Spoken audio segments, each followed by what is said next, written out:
Hello, brother. How are you? I'm well, thank you. How are you? Very good. What's your name? Fiaz. Fiaz. Yes. And where are you from, Fiaz? I'm from Bangladesh, but I was born here in the UK. Oh, okay. Which part? In London or? Hertfordshire, just north of London. All right. That's great. That's great. Well, I've heard that you had left Islam. Yes. I see. Tell me a little bit about that. When did you leave it, and what were the, things that led you to leaving Islam? Yeah, so I was born into a Sunni family, and I'd say as a child I was pretty devout. I mean, even now I still have bits and pieces of the Quran still memorized in my head. Really, it'd be great if you could recite something, because it's always. You're not a real Muslims Muslim. say there's no Christians converting to Islam, so we want to show the world that there are Muslims converting to Islam. If you want, I can do that. Yeah, well, Surah Al-Fatiha. Yeah, that'd be a good one. Alhamdulillah Rabbil Alameen Ar-Rahmanir Rahim Maliki Yawmiddin Iyyak na'budu wa iyyak nasta'in Ihdinas siratal mustaqim siratal ladina an'amta alayhim ghairil maghdubi alayhim waladwalin. Ameen. Okay, yeah, that's so that certifies you as a Muslim, ex-Muslim. Hopefully. You never know what they're going to come up with. All right. So, take me back in time.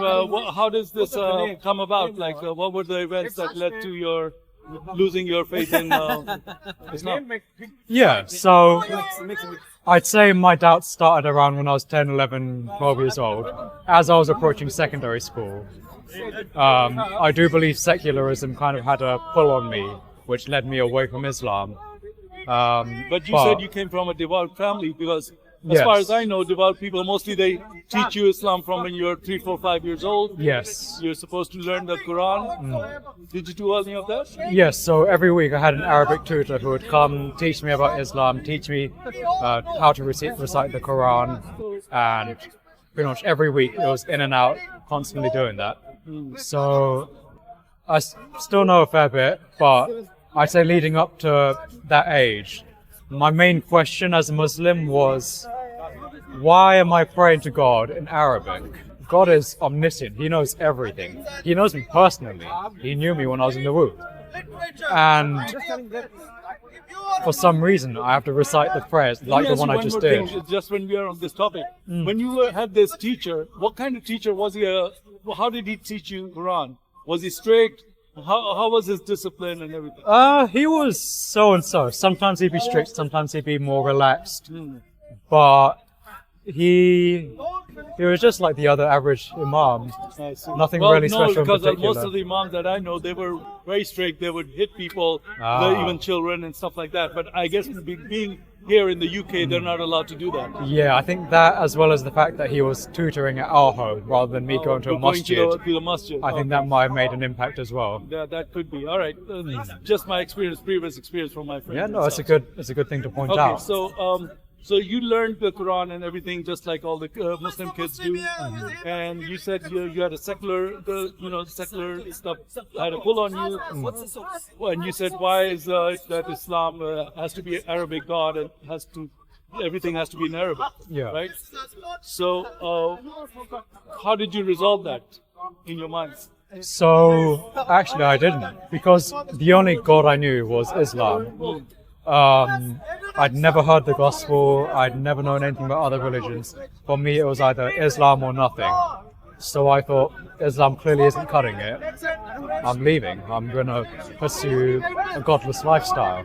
And I did. How old were you when you started? I'd say it was 13 when I committed 13. to it. Wow. But it wasn't up until like 15 or so when I was a bit more open about it. I was a bit in denial, saying, yeah, I'm still Muslim, but still swearing, still doing all sorts of stuff. But were your parents aware of it? They did at 15. That's when I told them. Wow. They weren't too happy. They were quite upset. And Did they ask you to pretend to continue as a Muslim life? Yes, because they did. Yeah, right? they were like, why can't you just be a Muslim still? Can't just go to the mosque? Just don't profess that you are. Yeah, don't tell anyone you're an atheist or you don't believe anything. So that annoyed me a bit because it's a bit disingenuous. Like if I'm an atheist, I'll have to be honest about it. I'm not going to lie. Well, the taqiyya is Taqiyya's one of the everywhere. tenets of Islam. Main tenets. Without taqiyya, there's no Islam. Right? Unfortunately. So they were. But were they really strict about it, or were they just like, okay, he's just going through a phase, he's young, or something like that? I'd say it was both. So, because I was a teenager at the time, it makes Do you have sense I was brothers and going. sisters? Yes, I have an older sister and a younger brother. Oh. They're both How did it phenomenal. impact those two? I don't really interact with them much. We're very isolated siblings. We live on our own. We live in our own worlds pretty much, despite living in the same house. Gotcha. It's interesting, but Wow. a bit sad as well. Yeah, what was the question on? What was it? So your parents they were not happy with the situation. They wanted No. to continue Muslim. How did you handle that then? I didn't agree. I was a very rebellious child. I always did what I wanted, and to my detriment a lot of the times. But I always did what I wanted, and so I continued saying I'm an atheist. I don't believe in Allah. I don't believe in Muhammad. Were you not aware of the consequences of doing that? I was aware of the consequences, and I did face the consequences sometimes. But I just didn't want to lie. I didn't want to face So your my beliefs. family was not like a fundamentalist family that they would actually try to kill you. No. They weren't violent enough. No, they're not that. They're not like that. They're not even. My family's not really devout Muslims in general. I'd say at the time when I was younger, I was the only devout one. At this point of time, I'd say my mum's the only devout Muslim. But during this period of time, I'd say there were no devout Muslims in our family. They were just more. But they still bothered to get this imam to give Yes, you the Quran. they were Muslim by namesake. It was a reputation thing. So it was a cultural thing to have learned the Quran rather than a spiritual thing. Yeah. I see. So show everyone that you can read the Quran, that you're a good Muslim. Impress the family members, that kind of thing. I see. So it's all about the outside, huh? Yeah, a bit shallow, but that also annoyed me. I don't like the. So you didn't find like real godliness in your faith. Yeah, that was It was the. just all pretend. Yeah, because I couldn't see any legitimate Muslims in my life. My family were very nominal. They weren't really taking it seriously. Neither were my siblings, and I wasn't really in touch with any of the mosques either. So So then from there, did you leave home or did they kick you out or? no, so I stayed at home, and I'm still at home by God's glory. I continued my studies and I finished my A-levels, and from then on I went to university. And while I was so I went away, I left home, and during this period of time, I became even more and more entrenched in this kind of secularism, more just debauchery, more hedonism, more nihilism. It was horrible. Well, you were rebelling, right? So young Yeah. people, they were like, I don't care about Islam. Or I'll show them, you know. Yeah, and unfortunately, university brings out that rebellious nature in people. So that was probably my It lowest encourages point. it, right? It does, and it's disgusting, really. But yeah, I only grew lower and lower and lower. I became more and more depraved. I started aligning my ideologies a lot more with progressiveness. So pro-LGBTQ, live and let live, everything's true, everyone goes to heaven, that kind of stuff. Right, got you. Woke mentality. Woke mentality. Got you. And until a certain point, so I wasn't enjoying my studies. I've only went to university to get away from family. So I wasn't enjoying my studies, I wasn't putting any effort in, and something inside of me clicked, and I was like, I can't keep this up for another 3 years. I'm not going to graduate at this rate. And I just felt a push to say, like, you need to drop out, you need to go home. So I rang up my dad and I told him, I don't think I can hack university, I don't think I can do it. And, It's okay. Let me just. right, yeah, sure. And so I rang him up and I told him, like, I'm coming home, I don't want to do this anymore. And that was a really humbling thing for me. I felt humiliated. It was so shameful, just going back to my family. I thought I was going to go to university, live my own life, get away from this, do everything. But I came crawling back, Wow. and it was I felt a bit disappointed. And then he told you, right? No, they were actually gracious to me. Oh, I felt like the prodigal son in this Oh, sense. nice. They were very, very gracious to me. Thank God for my family. Right. That's good. So I started working, because obviously I don't have a job, I don't have university, I got to do something. I started working in a warehouse, and the pay was good, but it was really soulless. So I was doing night shifts, 12-hour shifts in the middle of winter, every day, working Saturdays, like 7 days a week. It was horrible. 7 days a week. Wow. I was making money, but it was lifeless. I had no social life, I had no spiritual life, I had nothing. Nothing. Just living to work, and I wasn't even seeing my family Wow. because I was going to sleep during the day. And eventually, in the warehouse, I met someone. He's from Ghana. He's a really good friend of mine now. Ghana. I see. His name's Stanley. He's a very devout Christian, very well versed in apologetics, and he's an inspiration to me. I love him so much. Wow. I know somebody from Ghana. He's a very nice person too. Anyways, go ahead. So whenever I bump into him, we just start talking about whatever's on our mind. Because here we have this man from Ghana who's very conservative, biblical, very on fire. And there's me, who's a liberal teenager, woke. We're like complete opposite ends. Yeah. But we were able to have civilized discussion. So we'd always have discussions about political views, ideologies, religion sometimes. And religion was the most monumental one. So him being well versed in apologetics, he'd always press me about Jesus. Be like, do you know Jesus? I'd be like, yeah, I know Jesus. He's Isa from the Quran. This guy, he's a prophet, isn't it? And He's not God. he's like, no, that's not Jesus. That's Isa. Isa is not Jesus. And he'd teach me things about Islam that I'd never known. He'd Such teach as? me like Muhammad's character, the things he's done, like him and Aisha. So you're telling me as a Muslim you did not know the story of Aisha and Muhammad? No. How do the Muslim imams they keep this information from people? I think with Islam, it's very similar to how the Pharisees, I think, operated in the Old Testament, or Jesus' time. Is that why they have it only in Arabic so that people like you, because I would say about 70% of the Muslim population doesn't speak Arabic. I think it's more than that.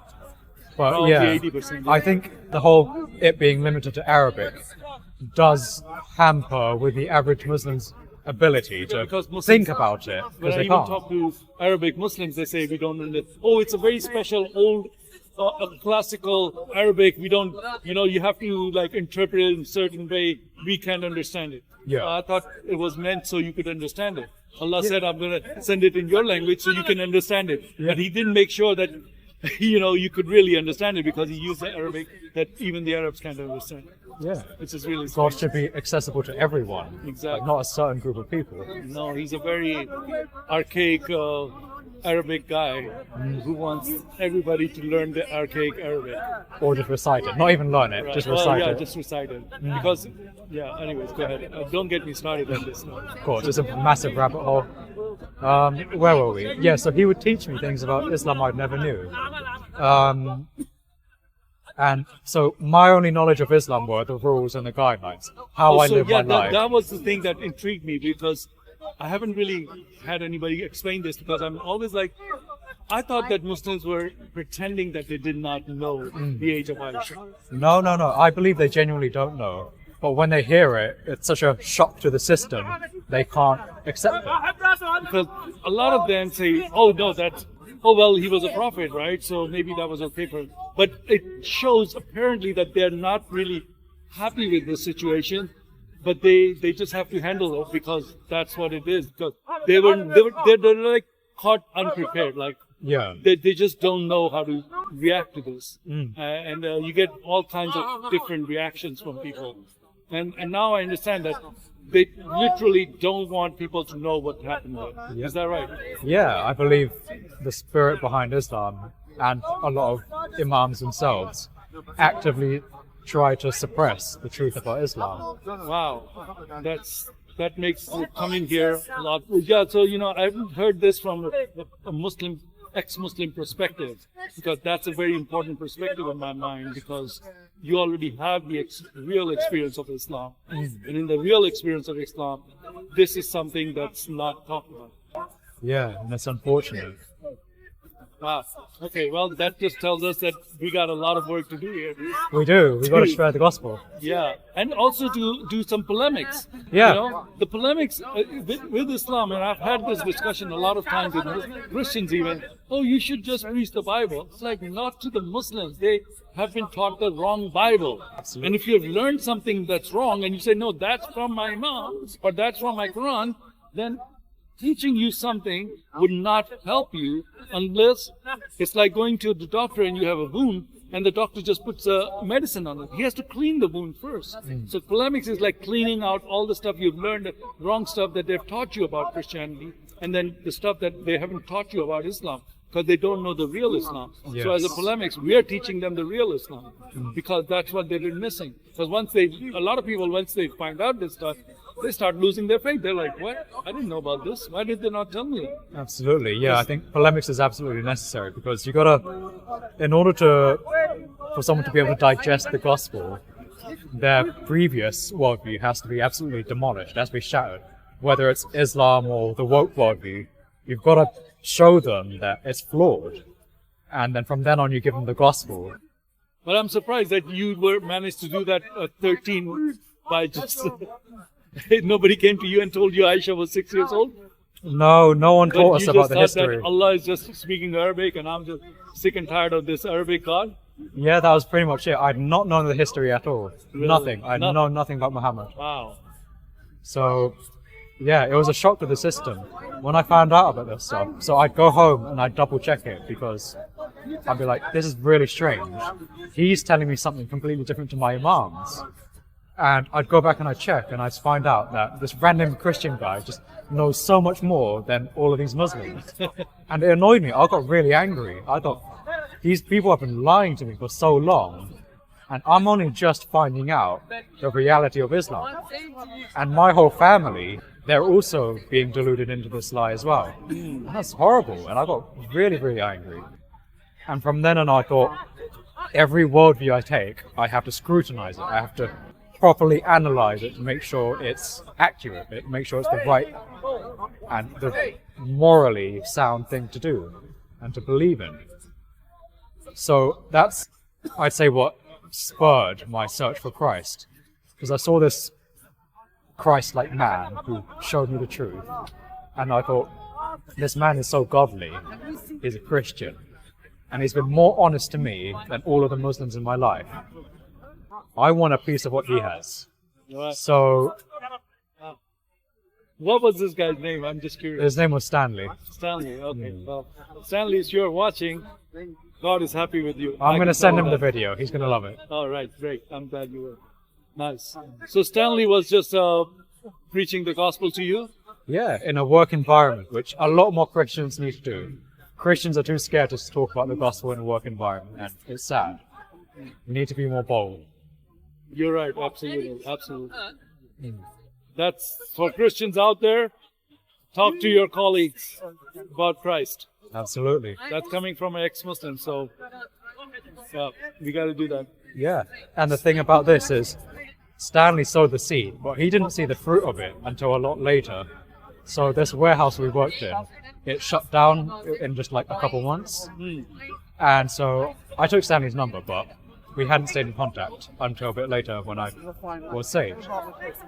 So he sowed the seed, and from then on, I started doing my own search into who God really is. And from then on, I reached out to another Christian friend who is part of a local university, and I asked her, I've got a lot of questions about Jesus and Christianity. Can you get me plugged in with someone? And so I got involved with the Christian Union, the Christian Society at that university. And it was really odd for me because, one, I wasn't a student. I dropped out of university. I'm not a student anymore.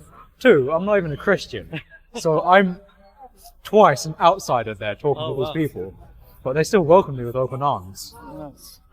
And they explained the concept of grace and God's shedding of blood so eloquently to me, in a way that me, an ex-Muslim who was so focused on works, Didn't it bother you that they were mushriks and they were believing in three gods? That actually didn't cross my mind. Really? I just didn't think about it much. I wasn't really taught the polemic side of Islam. Oh, I I see. was just taught the rules and the guidelines. Well, what to I'm do. always dealing with the polemic side of Islam. That's the thing. There's a whole other world out there. Uh-huh. So these people, they so gracefully dealt with me and helped me understand the gospel. And they invited me to church on a Sunday. And by God's grace, I was able to attend. And just interacting with the vicar, talking to the other congregation members, it was so heartwarming to be part of a community that was open and honest and sincere.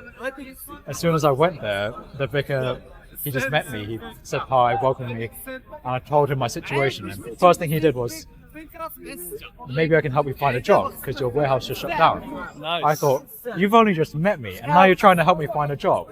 Which church was this, by the way? It was an Anglican church. Anglican church. Wow. Okay. Cool. This vicar, I know the Anglican church is suffering right now, but there are some out there who are still holding on. Right.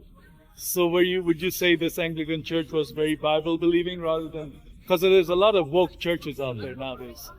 I'd say it's, Anglican churches are. I agree. I'd say it's more Bible believing than most Anglican churches, Most Anglican but less Bible believing than the average church. Ah. So it's kind of in a, I think I understand. it's kind of in a In the midpoint. midpoint. Well, that's Yeah. great. Anyway, so the pastor offers to find you a job then. Yeah, so I was so astounded by his love and his hospitality that I wanted to look even more into it.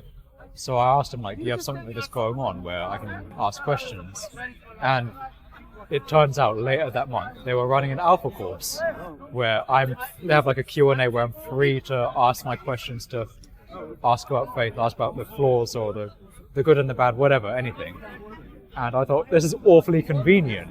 It's almost as if God orchestrated it. Like, God works in mysterious he ways. does, he does. In hindsight, you can see Yeah. how So somebody had a hand in it. someone In definitely visible played a ways, part in it.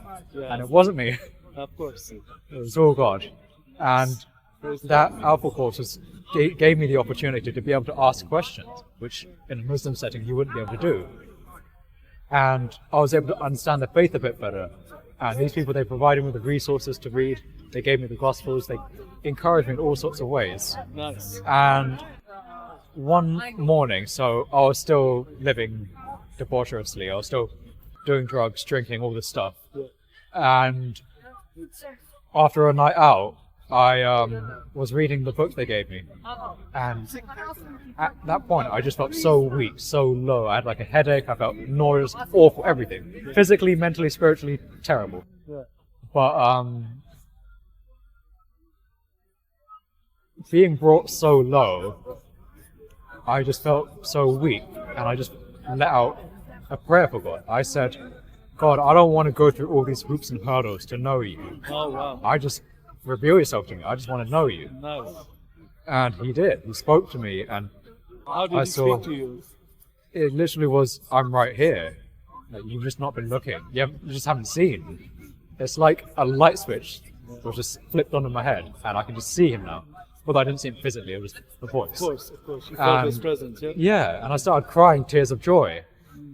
Now, the way I grew up, I was always very repressed. I was very... Right, yeah, this one was... Oh, yes. Sorry. That's alright? Yeah, so crying in general was out of the blue Out for of me. the question. Crying tears of joy, that was the first time in my life. Never happened before.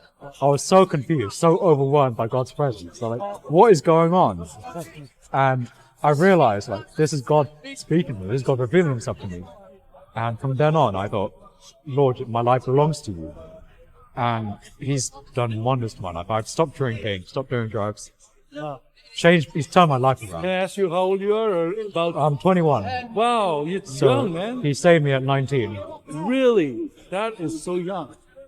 I'm very impressed. That's awesome. God's mercy is limitless. And what brought you here to Speaker's Point? So, this is interesting. So, in my heart, because of the way I grew up, how I thought I was quite upset about the lies that were permeated in Islam. In my heart, I wanted to be more an evangelist to Muslims. I wanted to be involved in some form of ministry to Muslims. Ah, And so I liked watching Speaker's Corner videos all the time, and I'm just seeing how people interact to try and learn a bit more about Islam and also see how they interact. And You're so at the right place, man. This is the only place in the world where you can confront Islam. I'm very, very blessed to live so close by. That's So, precious. yeah, So are you- there was a bit more to it where when I was thinking about this, I was speaking to a friend. And so this friend, he's kind of been discipling me and helping me grow in my faith. And I told him, because of how emotionally numb I am, I asked him, I don't know if I have the empathy to be able to be a witness to Muslims. I don't know if I'm compassionate enough for them. And he said, pray about it. And I did. True. So later that night, I had a dream where I was standing in the pearly gates of heaven, and I saw the face of a man in white, spoilers, it's Jesus, standing facing away from me. And I said, Isa, I'm right here, let me in. And he said, turn away from me, I never knew you. And I saw hell, and it was horrifying. I saw a sea of faces, and they were all moaning and groaning and just in anguish. Exactly how the Bible described it. Weeping, wailing, and gnashing of teeth. And I woke up in shock. Initially, I started questioning my salvation because I was like, oh no, am I a Christian or not? But then I realized, hold on, I called him Isa. I had a dream where I was put in the shoes of a Muslim, going to see Jesus, calling out to his name as Isa, and realizing he's not the real Jesus and being sent to hell. And I was in tears. I felt so heartbroken about it. God gave me the empathy to be able to understand what it's like for a Muslim who's going to see that. And so that prompted me to be more proactive in this whole reaching Muslims. So Jesus is not responding to Isa then? Apparently not. I don't know. Well, I always had my doubts because, I think Allah got his name wrong. Man. I don't think the Arabic word for Jesus is Isa. Well, you can look it up in, there's a way to verify this. You can look it up in the Arabic Bible. If it's in the Arabic Bible, it's Isa, then it's correct. Yeah. I think it was Yasu or Yashu. Yesu. Yeah. Yesu al-Masih. Yes. Which comes from the Greek, Jesus is Yesu. Yes. And in my language, or I don't know what is it in Bengali, it's also Yesu. Yesu Masih. We call it Yesu Masih. The Arabs call him Yesu al-Masih. So his name is Yesu. So how did the Quran get it wrong? The Quran gets a lot of things wrong. Right. The Trinity wrong. Yeah. It gets Mary wrong. It goes on. Imran and all that stuff. Yeah. Wow, man, this is really nice to see somebody like you out here. I pray that your testimony will definitely touch the lives of Muslims out there, because there's a lot of them. They have doubts. They are just afraid of, if there was no death sentence in Islam, it's what's keeping Islam together. I agree, If yeah. that death sentence wasn't there, half of them would leave tomorrow. And I don't think it's just the death sentence. I think it's the whole societal pressure and the No, need to... the other death sentence is the societal death sentence, meaning Yeah. that we're gonna Social suicide, yeah. Suicidal suicide. That means you lose your family, all your friends, and everything. And people are really hesitant of doing that because this is the only faith that does that. There's no other faith that says if you do this, we're gonna do that. Not at least not from the text. I mean, people do that, Yeah. but not in their text. But in their text, it says if somebody believes it's not true, so that gives you a written permission that this is halal. Absolutely, yeah, it does. And that's something I always fear. I was like, am I going to be killed for this? But then I realized... So what's the deal with that? Now, let's look what's going on, because you said you're living with your family, and now you're making this video. I don't know if your family watches YouTube, but they may or may not come across this video. Well, whether they are or not, it's God's will. And if it does, I pray it touches their hearts.